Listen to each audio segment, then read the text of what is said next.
Un excursionista comienza un viaje al caminar primero 25 kilómetros hacia el sureste, con 45 grados de abertura desde su vehículo.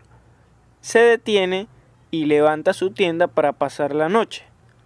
En el segundo día camina 40 kilómetros en una dirección de 60 grados al noreste, punto en el que descubre una torre de guardabosques. Nos piden determinar las componentes del desplazamiento del excursionista para cada día y también nos piden calcular la magnitud y dirección del vector resultante. Observemos gráficamente los desplazamientos que efectúa el excursionista. Tenemos a dicho excursionista que parte desde el origen, es decir, desde el automóvil, caminando 25 kilómetros hacia el sureste, con 45 grados de abertura. Y como podemos ver, se genera un vector de este primer desplazamiento. Luego monta su tienda para pasar la noche.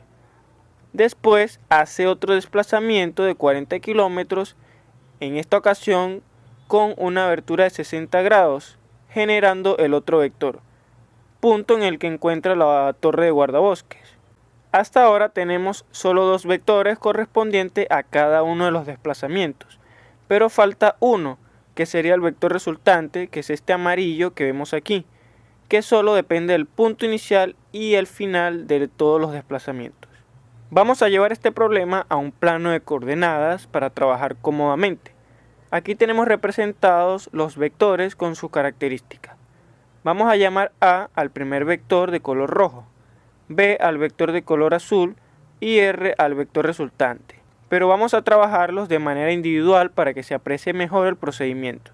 El método con que vamos a sumar estos vectores será el método de las componentes. El método de las componentes es el más usado por su simplicidad. Tomamos al vector A para encontrar sus componentes.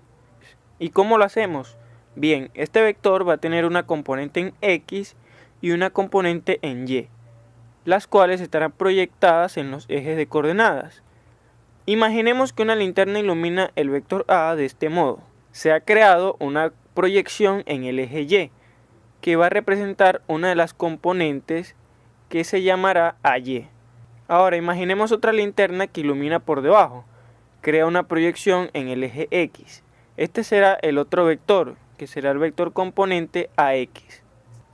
Observemos que si movemos al vector AY de manera paralela, se crea un triángulo donde la hipotenusa es el vector A. Y las componentes las vamos a encontrar con las siguientes fórmulas. AX va a ser igual a A por coseno del ángulo y AY va a ser igual a A por seno del ángulo. Esto sería lo mismo de pasar coordenadas polares a cartesianas. Estas fórmulas pueden variar dependiendo cómo se mide el ángulo con respecto a algún eje de referencia. Tengamos en cuenta que trabajaremos con seno para el cateto opuesto al ángulo. Y recordemos que AY puede moverse paralelamente a este sitio. Y vemos que AY sería el cateto opuesto al ángulo.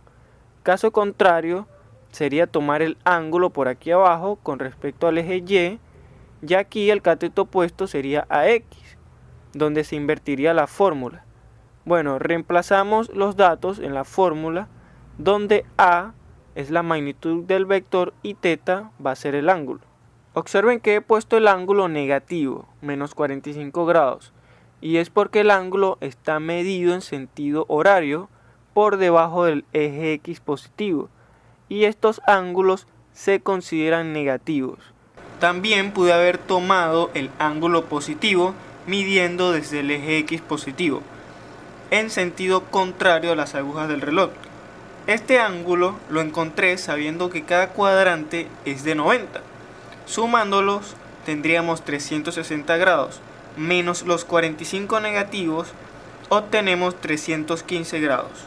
Si observamos el valor del vector AY, quedó negativo, menos 17.7 kilómetros, y concuerda con el gráfico, pues el vector apunta hacia los Y negativos, y AX queda como 17.7 kilómetros positivos.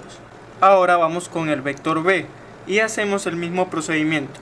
Tendremos la componente BY y BX, que van a estar dadas por las mismas fórmulas. En este caso la magnitud va a ser de 40 kilómetros y el ángulo de 60 grados, nos va a dar un resultado para Bx de 20 kilómetros y para By 34.6 kilómetros. Ya hemos descompuesto cada uno de los vectores en sus vectores componentes. ¿Y qué logramos con esto?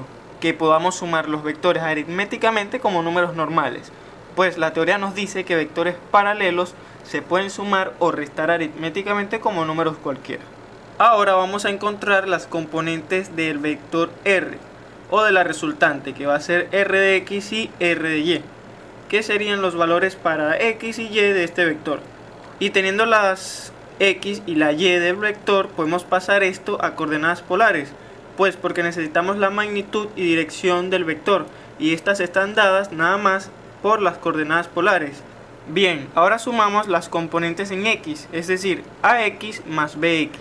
Esta suma nos dará R de X, y en Y vamos a sumar AY más BY, nos dará la componente en Y del vector resultante. Efectuando las operaciones tenemos en R de X 37.7 kilómetros y en R de Y tenemos 16.9 kilómetros. Podemos dejar esto expresado en vectores unitarios diciendo que la resultante va a ser igual a 37.7i, que va a representar a la X, y 16.9j, que va a representar a la Y.